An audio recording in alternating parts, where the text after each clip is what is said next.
welcome to your new wine video. I'm your host, Julien, French qualified winemaker and wine writer. So Cabernet Sauvignon is without a doubt the most famous of all wine grapes, and I'm sure many of you have heard about it and like a good glass of Cabernet Sauvignon wine every once in a while, right? But have you ever wondered what you're actually drinking and wanted to learn a little bit more about it? Well, you are in the right place. These are the top 5 facts that you should know about Cabernet. Let's go! Despite what some people might think, Cabernet Sauvignon is not only a type of wine. Well, to be precise, Cabernet Sauvignon is in fact a type of grape we make wine from, or what we call a wine grape variety. And I made a video a few weeks ago on this very channel about what are grape varieties and why they matter to wine, if you'd want to learn more about this grape variety topic. So this variety, this type of grape that we call Cabernet Sauvignon, is now the most famous of all red wine grapes and the most drunk red wine in the United States, just overtaken by Chardonnay, which is obviously a white grape. But in fact, Cabernet Sauvignon originates from France, and more precisely the Bordeaux wine region of France. It was there that during the 17th century a new type of grape was created, crossing vines of Cabernet Franc, which is another type of red grapes from France, with the white grape Sauvignon Blanc. So the result of this crossing, so that's the pollinizing of a vine of Cabernet Franc with a flower of Sauvignon Blanc, was so good and so fragrant that Cabernet Sauvignon became, with Merlot, Bordeaux winery's favorite grape to grow there. From its debut in Bordeaux, Cabernet Sauvignon has now been planted all around the world in virtually every wine-producing nation all around the globe.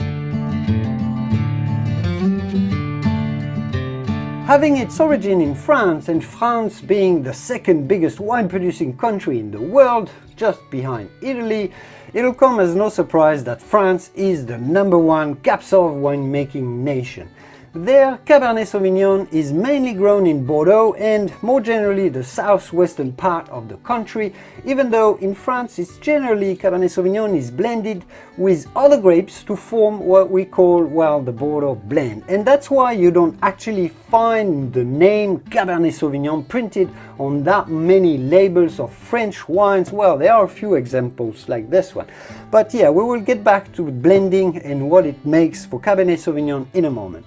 You might be surprised, however, that after France, the second biggest, largest wine-producing nation of Cabernet Sauvignon is Chile in South America. That actually somewhat unexpectedly produces a little more Cabernet Sauvignon wine than the United States, which comes at the 3rd place despite the huge popularity of Cabernet Sauvignon wine in the US. So there in the United States, obviously Cabernet Sauvignon is mainly grown and planted in California, particularly in the northern part of California like the Napa and the Sonoma valleys, with also a huge amount of bulk Cabernet Sauvignon coming out of the Central Valley. Other very significant producers of Cabernet Sauvignon wine include, by descending order of production, Australia, Spain, China, Argentina, Italy or South America. But if you wanted, you could virtually find Cabernet Sauvignon wines from virtually any country, you know, like Bulgaria, Mexico, New Zealand, Greece and many, many more.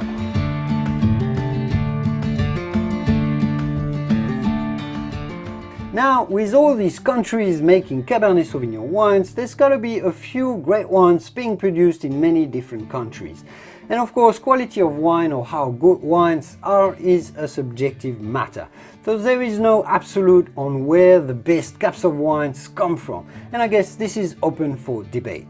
But if you look at the international wine critic scores and at the most demanded and priciest Cabernet Sauvignon based wines, well, you'll have to look at California and the Napa Valley in particular, as well as the left bank of Bordeaux to find the very best examples. So since 1976 and what's called the Judgment of Paris, and you might have seen the movie Bottle Shock, so the Judgment of Paris was a blind tasting organized in French with French wine experts where the tasters didn't know what they were tasting, so blind tasting, and they were tasting Bordeaux wines against Napa Valley Cabernets. The judges who tasted blinds actually preferred the Napa wines over some of the best Grand Crus, the best chateaux of Bordeaux. So since 1976, there's no arguing that California makes some of the best Cabernet wines in the world.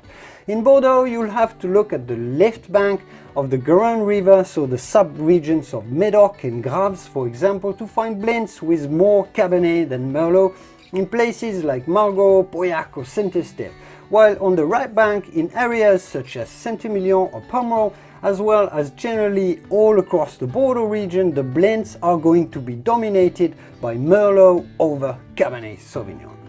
Now, if you ask me, and during my winemaking career, I made some wines during about 10 years in many different countries, including many Cabernet Sauvignon wines. I trained in Bordeaux, I qualified as a winemaker from Bordeaux, and I worked at some of the most prestigious estates in Bordeaux, like Chateau Margaux, and I've got some fantastic memories of the Cabernet Sauvignon wines produced on the left bank, especially the top Grand Crus like Chateau Margaux, Chateau Latour, or Chateau Mouton Rothschild, for example.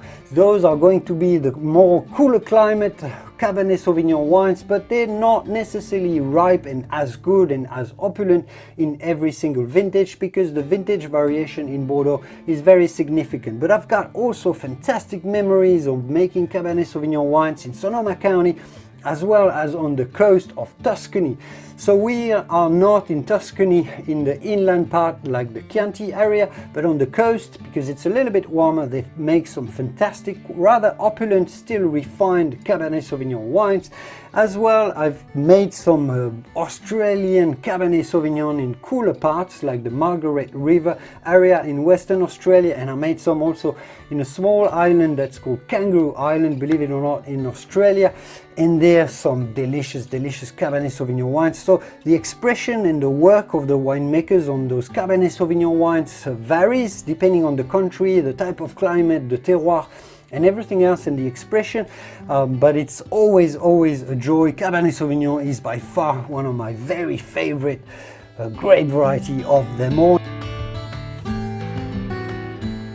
So I was talking about blends a little bit earlier because it's an important point to describe Cabernet Sauvignon wines. Indeed, in many countries, Cabernet Sauvignon is blended with other varietal wines. And that's for a simple reason, well, that's pretty much to make the wine taste better. Cabernet Sauvignon can be a bit of a rather tannic and sometimes, a rustic wine with a solid acidity, and feel a little edgy and sharp on the palate when it's bottled on its own. So winemakers often use wines with a rounder and softer texture to mellow it up and make for a more harmonious whole that tastes smoother and softer on the palate. As I was saying earlier, typically in Bordeaux they would use Merlot for this because the tannic structure is super smooth on Merlot, as well as sometimes a bit of Cabernet Franc and Petit Verdot to form what I was talking about, the Bordeaux blend. But even in the US, a wine labeled as Cabernet Sauvignon can contain up to 25% of other grapes without the winery telling you anything about it. So in fact, factually, a lot of Cabernets in the US are in fact red blends. Another typical blend with Cabernet Sauvignon is Syrah and Shiraz, a blend that has become the speciality of the Australians, for the same reasons. That's again for smoothing up the edgy side of Cabernet with richer, more textural Shiraz wine. The typical flavor profile of Cabernet Sauvignon is going to depend on its origin and its terroir, the climate, the soil, and where it comes from. But generally speaking, in Cabernet from a cooler climate like Bordeaux or the Margaret River in Western Australia, as I was talking about earlier, or for example the Santa Cruz Mountains in the San Francisco Bay Area of California, you will find notes of acidic red berries such as the strawberry or raspberry, perhaps with hints of blueberry, as well as this very distinctive bell pepper aroma that is really the classic signature trait of cool climate Cab, and that's how you identify it often in a blind tasting. From warmer climates like most of California and warm countries like Australia, South America, Chile, Argentina or South Africa, Cabernet Sauvignon will have flavors of riper berry fruits, such as blackberry or blackberry jam sometimes, blackcurrant or cassis as we say in French, or dark ripe cherry. Now, Cab Sauv, as more often than not, is aged in oak barrels, so we will also find some extra layers coming from the oak, like the vanilla, cocoa, together with sweet spices such as clove and licorice, nutmeg or cedarwood. With aging in the bottle, as you mature Cabernet in your cellar, the wines will typically develop more notes of leather, animal notes, forest floor, or the signature wood ashes character found in all Cabernet Sauvignon wines. Because yes, Cabernet Sauvignon wines typically age very, very well. One of the many reasons they are so popular, so demanded, and often so expensive. Cabernet Sauvignon is certainly one of the most fascinating and refined wine that you can find, well, in the world. I hope you enjoyed this video. That was it for today. That was me. I hope you've learned something today. I hope you enjoyed this video, and I will see you soon in the wonderful world of wine with our next video coming up next week. Cheers. Santé.